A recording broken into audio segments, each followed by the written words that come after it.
right, good morning guys. So so that's what happened at my very first Trackcross event. I will say that happened on the second run, so just so you know, that was a short day for me. But it was 100% my fault, not the tires, not the car. It was 100% driver error. So anyways, this is my first Trackcross event. So a lot of you, like myself, are curious what a Trackcross is. It's basically, it's like a sprint from point A to point B on an actual track. Whereas an actual autocross, you do drive a course, but within a, an open lot with cones. So this is my first time doing a Trackcross. So I just want to see what it was like and what it was all about. And I found out. But anyways, I did document the trip, so I did want to show, the process throughout and what's involved.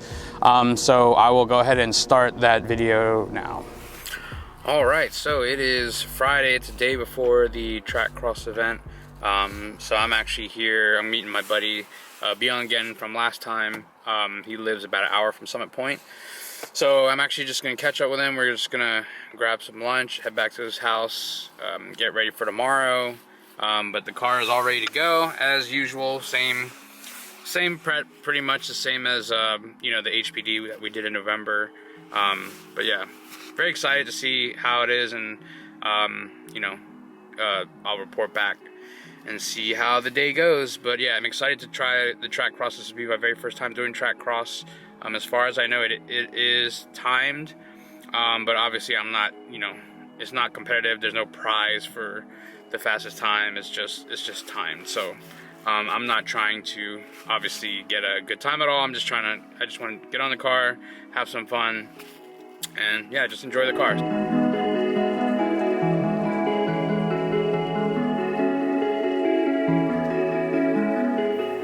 Whew. So we are up at 5:30, ready to head over. It is a nice foggy morning, but should be good. So we're just gonna get some breakfast and head into the track.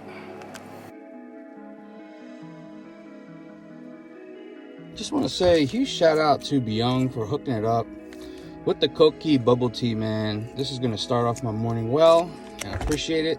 Got breakfast ready to go, and let's head over.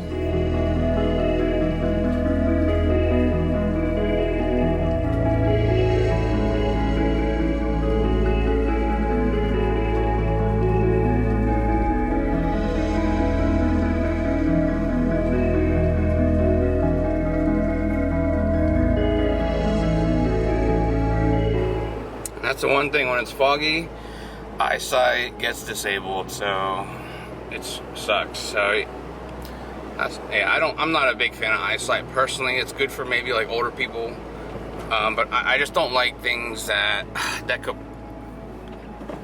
can take the driving control away from me. But I get it, but also it's not something that I would want, and I wish you could turn it off without having lights looking like your car is stupid, because that sucks. Anyways, heading on, enjoying the day. And here we are. It is 6:48 a.m. and we are at Summit Point. Ready to get a car, get a spot, get loaded up, and go for Techistration. Holla!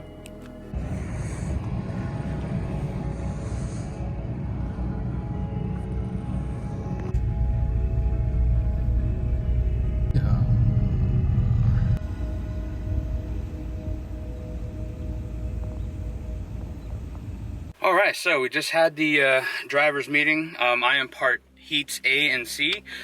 So heat C, we're going out. As you can see, it is nice and wet. So we're going to take it pretty slow. We're going to go out. We're going to do a couple laps behind the pace car so we can see where to start. And then after 2 laps, we'll grid up in 3 lines, and then we'll start running the heat. So we'll see how it goes. I'm going to record it. See how it goes, but the whole goal is to take it really nice and easy this morning because it's really wet, so we're not going to do anything crazy. But yeah, go from there. Let's have some fun and learn the car. So hopefully have a smooth, safe day today.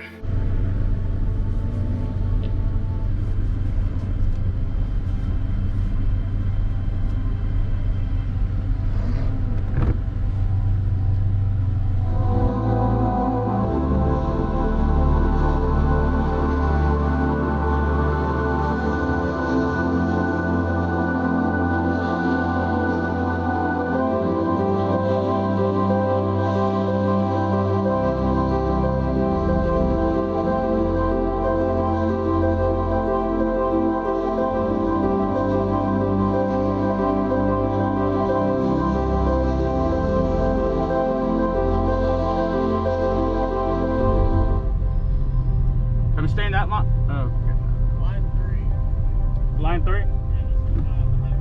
Okay, got it.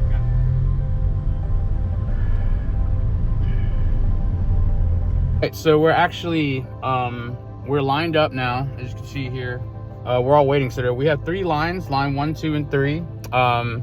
And so right now we're just waiting. So right now I believe line 1, group 1 is getting their heats in, and then it'll rotate. So we'll sit here in grid during this time and just wait for our turn, and we'll run. I don't know how many runs we get, but I'll find out how many runs we get during a heat.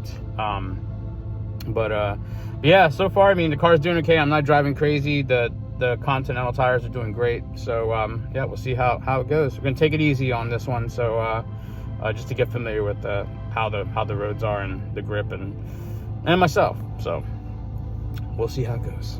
Umbrella instead of a broomstick. Go.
time yourself? What's that? Did you time yourself? No. Okay. Yeah, I'm just capturing data so I can see the RPMs later.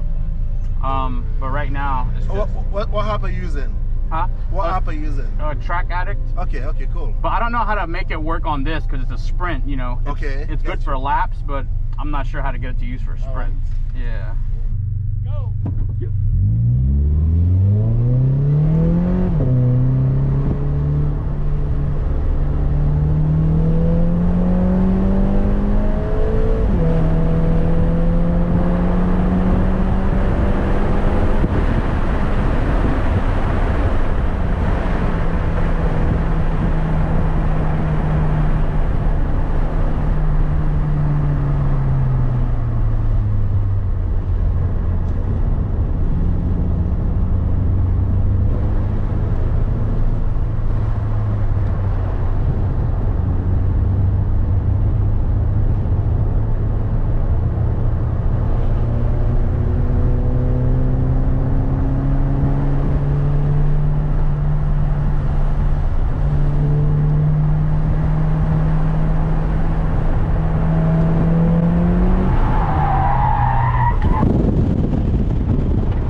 Say that again?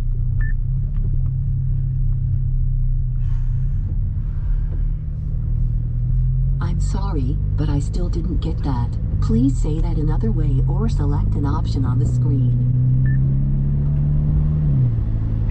Holy shit. Fuck.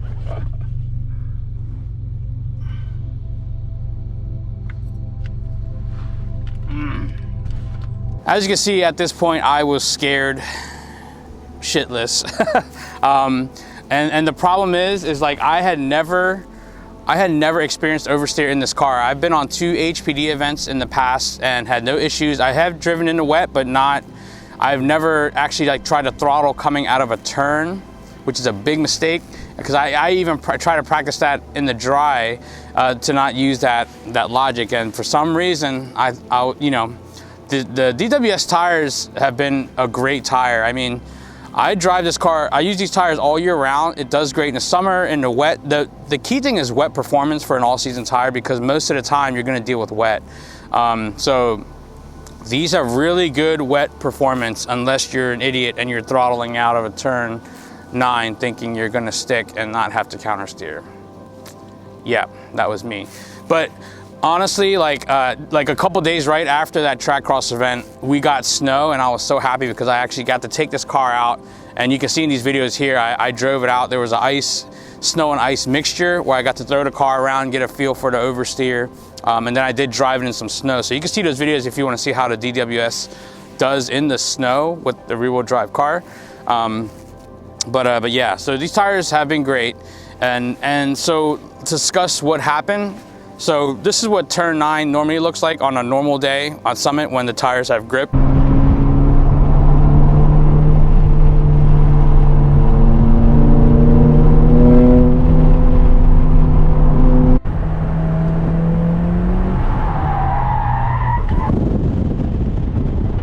And now what happened this time where I messed up, it's kind of 2 parts. So the first part is what started the oversteer. And what happens, as I was turning, I was like, oh, okay, I got some grip. Let me go ahead and give it some beans. And I gave it too much, and that's when I started to feel the rear kick out. Once I started to feel the rear kick out, I took my foot off the throttle completely. And what happened when I did that is all the weight shifted to the front. And while this is happening, I am trying to straighten the car out while all the traction and weight is on the front of the car. So as I'm like trying to counter steer, like the back end is just going all over the place because all the weight is on the front, and that's what caused that snap where I just could not catch it, and I didn't apply any throttle to keep it, to put more traction on the back to help straighten it out. So that was the biggest takeaway. And a video that I watch a lot is Ross Bentley. He has great videos on how, just great, they call it speed secrets, but I'll link this video that helped me understand, so I know to practice more. But the biggest thing, I guess the biggest takeaway I could advise you guys is to, if you have a chance to take your car and throw it around, do it in an empty lot and just get a feel for the car, get a feel for the oversteer. So when it happens, you know, you'll be prepared when it happens. And me, I was not prepared. Like, I had never experienced oversteer prior to this event. And when I was applying the throttle, I was not thinking ahead. I was not thinking, oh crap, well, what if the car does start to lose traction? What am I gonna do? I didn't have that. I literally just throttled out and then started losing it. And I was like, panic mode. But luckily, like an event like this, you know, cars are 30 seconds ahead, 30 seconds behind. So there's room for error. As long as you don't mess up, it gives you time to save it. So luckily I was able to save it. But huge shout out, I did get to meet Patrick and Eddie. So shout out to you guys. Sorry I didn't stay, but I had to take the rest of the day to marinate in my failure. So I did leave after this. So, but just a quick overview how it worked. So you arrive for the day, right? Unpack your car, get it ready for Techistration, which is tech and registration. Bring your tech sheet, unload your car, put your numbers on. You go to tech, and then they'll check the car, give you a sticker. And when you get back, get ready for your heats. So the heats are broken up into 4. There's A, B, C, and D. I was part of heat A and heat C. So I had those times laid out. And what happens is, before each heat, before you go out, they do 2 warm-up laps where you just kind of drive around the whole course to see, you know, what you're going to be driving. So heat A, the first course was from turn 3 up to turn 10, and the timer stops at like the finish line. I believe there's 2 large cones. And basically, you get 3 rows of cars that line up. The first row goes, second row goes, and then third row goes.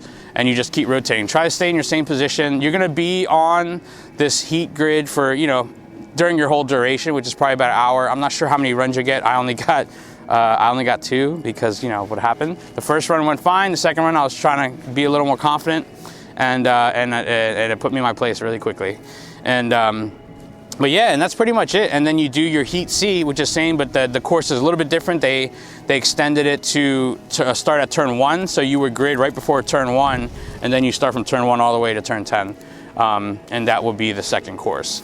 But overall, it was a great experience, great learning experience. You know, if I'm not learning with this car, that the whole point I bought this is to learn to be a better driver and to learn rear-wheel drive, because, you know, I got in a really bad accident in my very first car with rear-wheel drive. So this is why I bought it. And, you know, it all starts, really, the key thing is tires. Tires is the biggest component, because you see a lot of these wrecks that happen, and it's because they're running summer tires in the freezing cold, you know, 30 degrees, 20 degrees, and you're trying to have traction. It's not going to happen.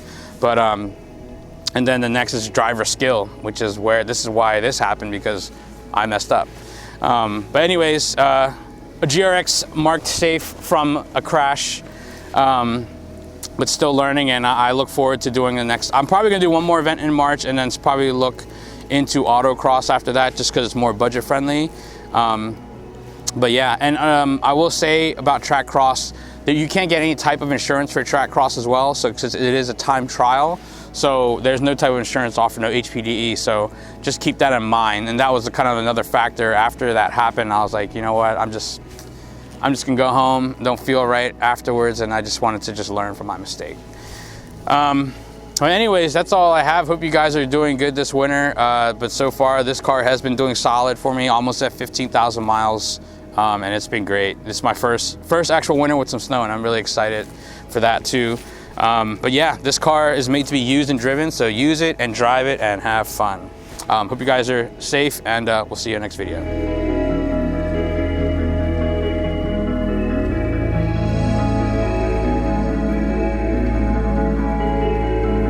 But yeah, real quick, if you notice my front lip is gone, it is because something ran in front of me right before the track day, and it got busted up.